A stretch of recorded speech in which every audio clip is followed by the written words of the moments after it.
வணக்கம். அமரர் கல்கியின் பொன்னியின் செல்வன் முதல் பாகம் புதுவெள்ளம் 45ஆம் அத்தியாயம். குற்றம் செய்த ஒற்றன்.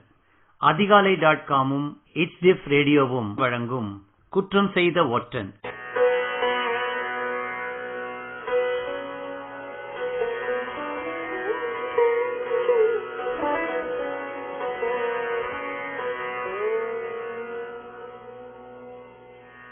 இரண்டாயிரம் ஆண்டுகளுக்கு முன்பு கரிகால் பெருவளத்தான் என்னும் சோழ மன்னன் காவேரி நதிக்கு இருபுறமும் கரை எடுத்தான். வெகுகாலம் அந்த கரைகள் நல்ல நிலைமையில் இருந்து காவேரி ஆற்றை கட்டுக்குள் வைத்திருந்தன. பின்னர் சோழகுலத்தின் வலி குறைந்தது. பாண்டியர்களும் பல்லவர்களும் களப்பாளரும் வாணரும் தலையெடுத்தார்கள். இந்த காலத்தில் காவலன் இல்லாத காவேரி நதி அடிக்கடி கட்டுமீறி கரையை உடைத்துக் கொண்டது. இவ்விதம் பெரிய அளவில் கரை உடைந்த சில சந்தர்ப்பங்களில் நதியின் போக்கே மேலும் கீழுமாக மாறுவதுண்டு. பழங்காவேரி புதுக்காவேரியாகும், புதுக்காவேரி பழங்காவேரியாகும். அடியோடு நதியின் கதி மாறி போய்விட்டால் பழைய நதிப்படுகை சில சமயம் நன்செய் நிலமாக மாறும். வேறு சில சமயங்களில் தண்ணீர் தேங்கி நிற்கும் ஓடைகளாகி கடல் போல் அலைமோதிக் கொண்டிருக்கும். பழையாறை நகரின் சோழ மாளிகைகளையொட்டி தென்புறத்தில் அத்தகைய ஓடை ஒன்று இருந்தது. காவேரியின் கதி மாறியதால் ஏற்பட்ட இந்த ஓடையை சோழ மன்னர்கள் வேண்டுமென்றே ஆழமாக்கி விசாலப்படுத்தி எப்போதும் தண்ணீர் ததும்பி நிற்கும்படி செய்திருந்தார்கள்.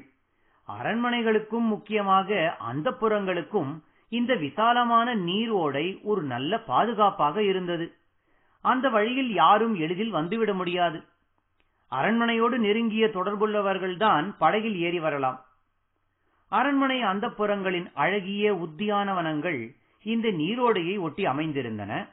அரண்மனை மாதர்கள் நிர்பயமாக அந்த உத்தியானவனங்களில் எந்த நேரமும் உலாவுவார்கள், கூடி குலாவுவார்கள், மயில்களாகி ஆடுவார்கள், குயில்களாகி பாடுவார்கள்.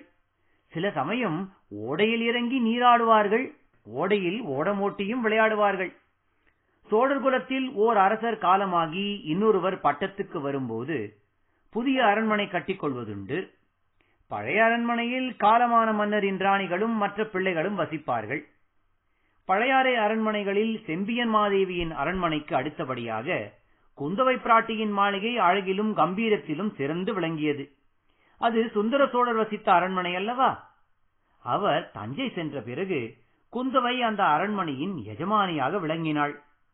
அம்மாளிகையின் பின்புறத்து உத்தியானவனம் மனித குரல் கூறி முடித்ததும் தம் தம் தடதடதம் என்று முழங்கியது.